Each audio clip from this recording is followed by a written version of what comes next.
যে নিউজ করেন সেজন্য করছে, আপনার নিউজ করে বন্ধ করে দেন, আওয়ামী লীগ বাংলাদেশে অপ্রাসঙ্গিক হয়ে যাবে। এই যে আড়ম্বরপূর্ণ ভাবে জন্মদিন পালনের পক্ষে কখনোই ছিল না। আপনি খেয়াল করে দেখবেন, অন্যায়ের বিরুদ্ধে প্রতিবাদ করার জন্য এবং দেশের প্রশ্নে আপোষহীন থাকার যে শিক্ষা, সেই শিক্ষাটা আপনার বেগম খালেদা জিয়ার কাছ থেকে পেয়েছে। ধন্যবাদ আপনাকে। দেখুন, বাংলাদেশের গণমানুষের নেত্রী এবং যিনি সারা জীবন বাংলাদেশের মানুষের জন্য সংগ্রাম করে গিয়েছেন এবং বাংলাদেশের প্রশ্নে যিনি সবসময় আপোষহীন ছিলেন, আমাদের দেশমাতা গণতন্ত্রের মা বেগম খালেদা জিয়া, তার আজকে জন্মদিন। আমরা মহান রব্বুল আলামিনের কাছে দোয়া করি যাতে আল্লাহ রব্বুল আলামিন তাকে জান্নাত নসিব করেন। আজকে আপনি জানেন যে ঢাকা 17 থেকে আমাদের মাননীয় প্রধানমন্ত্রী উনি নির্বাচন করেছেন এবং উনি এখান থেকে নির্বাচিত হয়েছে। এখানে উন্নত অনুন্নত মিলিয়ে একটি এলাকা। এখানে যেরকম গুলশান বনানীও আছে, ঠিক করাইল এলাকাও এই আসনের মধ্যে। উনি এই এলাকাটিকে বিশেষভাবে নজর দিচ্ছেন যে যাতে এখানকার পিছিয়ে পড়া মানুষ তারা সামনে এগিয়ে যেতে পারে। এবং যেহেতু এখান থেকে দেশের প্রধানমন্ত্রী নির্বাচিত হয়েছেন, এই এলাকার প্রতি ওনার আলাদা দৃষ্টি রয়েছে।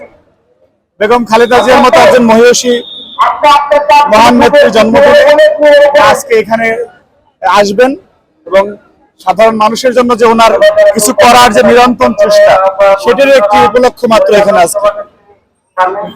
সুতরাং আমি অন্যদিকে না গিয়ে আপনাদের মাধ্যমে একটু বার্তা দিতে চাই, সেটা হচ্ছে যে আমরা যারা এই দলের নেতাকর্মীরা আছি বা আমরা যারা আছি না ভাই, আমরা এই প্রজন্মের যারা তারা অন্যায়ের বিরুদ্ধে প্রতিবাদ করার জন্য এবং দেশের প্রশ্নে আপোষহীন থাকার যে শিক্ষা, সেই শিক্ষাটা আপনার বেগম খালেদা জিয়ার কাছ থেকে পেয়েছে। আমি আপনাদের মাধ্যমে যারা জাতীয়তাবাদী ছাত্র দলের সারা দেশের নেতাকর্মীরা আছে এবং এই প্রজন্মের যে জেনজি থেকে অন্য যারা আছে, বেগম খালেদা জিয়াকে যদি আমরা সত্যিকার অর্থে ভালোবেসে থাকি, তাহলে তিনি যে আদর্শটুকু রেখে গিয়েছেন যে দেশের প্রশ্নে আপোষহীন থাকা এবং অতি সাধারণ জীবনযাপন করা, বিলাসিতা বর্জন করে চলা, ন্যায়নিষ্ঠ থাকা এবং মানে অন্যের বিরুদ্ধে সবসময় আপোষহীন থাকার যে দৃঢ় প্রত্যয়, সেটি বেগম খালেদা জিয়া আমাদেরকে শিখে গিয়েছেন। আমরা যদি সত্যিকার অর্থে বেগম খালেদা জিয়াকে ভালোবেসে থাকি, তার সেই আদর্শ আমাদের এগিয়ে যেতে হবে।